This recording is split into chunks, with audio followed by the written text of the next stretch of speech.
voice. Move by the light, make a choice. Listen to my voice. I got something to say. This is your Resolve to Read Daily Reading. It's May 28th, and we're reading from the book of Ecclesiastes, chapters 1, 2, and 3.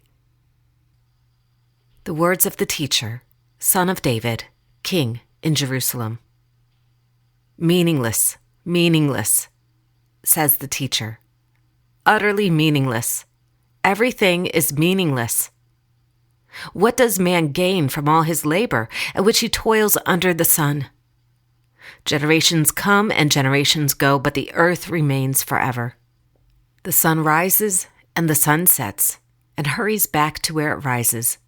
The wind blows to the south and turns to the north. Round and round it goes, ever returning on its course. All streams flow into the sea, yet the sea is never full. To the place the streams come from, there they return again. All things are wearisome, more than one can say. The eye never has enough of seeing, nor the ear its full of hearing.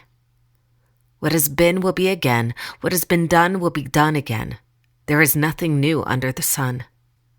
Is there anything of which one can say, "Look, this is something new"? It was here already, long ago. It was here before our time.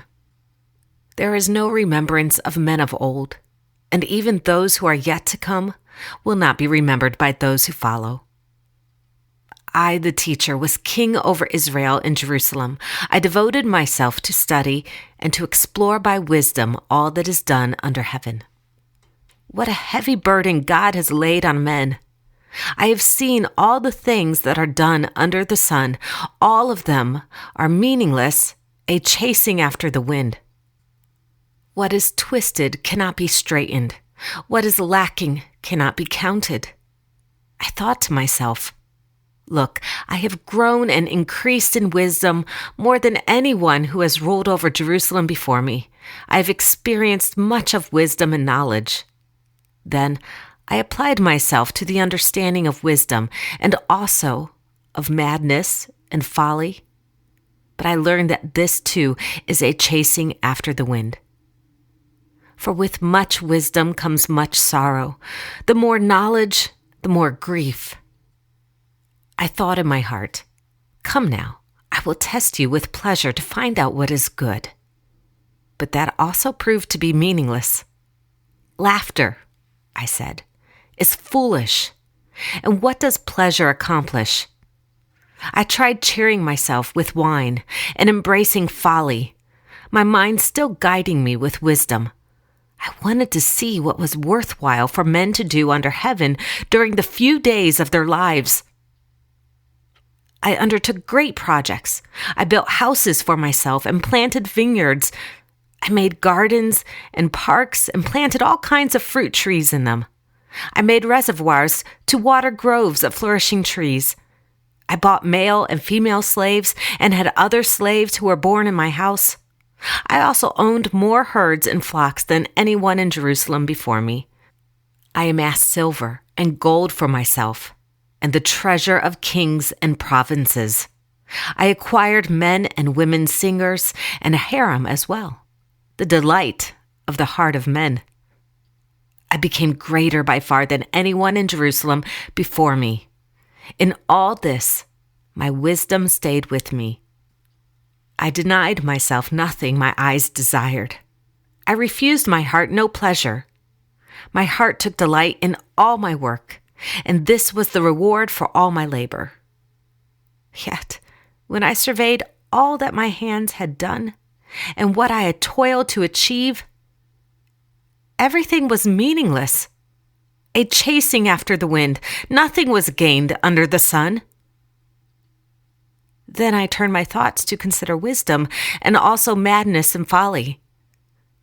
What more can the king's successor do than what has already been done? I saw that wisdom is better than folly, just as light is better than darkness. The wise man has eyes in his head, while the fool walks in the darkness. But I came to realize that the same fate overtakes them both. Then I thought in my heart, the fate of the fool will overtake me also. What then do I gain by being wise? I said in my heart, this too is meaningless, for the wise man, like the fool, will not long be remembered. In days to come, both will be forgotten. Like the fool, the wise man too must die. So I hated life, because the work that is done under the sun was grievous to me. All of it is meaningless, a chasing after the wind. I hated all the things I had toiled for under the sun, because I must leave them to the one who comes after me. And who knows whether he will be a wise man or a fool? Yet he will have control over all the work into which I have poured my effort and skill under the sun. This too is meaningless. So my heart began to despair over all my toilsome labor under the sun. For a man may do his work with wisdom, knowledge, and skill, and then he must leave all he owns to someone else who has not worked for it. This too is meaningless and a great misfortune. What does a man get for all the toil and anxious striving with which he labors under the sun? All his days, his work is pain and grief. Even at night, his mind does not rest. This too is meaningless. A man can do nothing better than to eat and drink and find satisfaction in his work. This too, I see, is from the hand of God. For without him, who can eat or find enjoyment? To the man who pleases him, God gives wisdom, knowledge, and happiness. But to the sinner, he gives the task of gathering and storing up wealth to hand it over to the one who pleases God. This too is meaningless, a chasing after the wind. There is a time for everything, and a season for every activity under heaven. A time to be born, and a time to die. A time to plant, and a time to uproot. A time to kill, and a time to heal. A time to tear down, and a time to build. A time to weep, and a time to laugh. A time to mourn, and a time to dance. A time to scatter stones, and a time to gather them. A time to embrace, and a time to refrain. A time to search, and a time to give up. A time to keep, and a time to throw away. A time to tear, and a time to mend. A time to be silent, and a time to speak. A time to love, and a time to hate. A time for war, and a time for peace. What does the worker gain from his toil? I have seen the burden God has laid on men. He has made everything beautiful in its time. He has also set eternity in the hearts of men. Yet they cannot fathom what God has done from beginning to end. I know that there is nothing better for men than to be happy and do good while they live, that everyone may eat and drink and find satisfaction in all his toil. This is the gift of God. I know that everything God does will endure forever. Nothing can be added to it and nothing taken away from it. God does it so that men will revere him.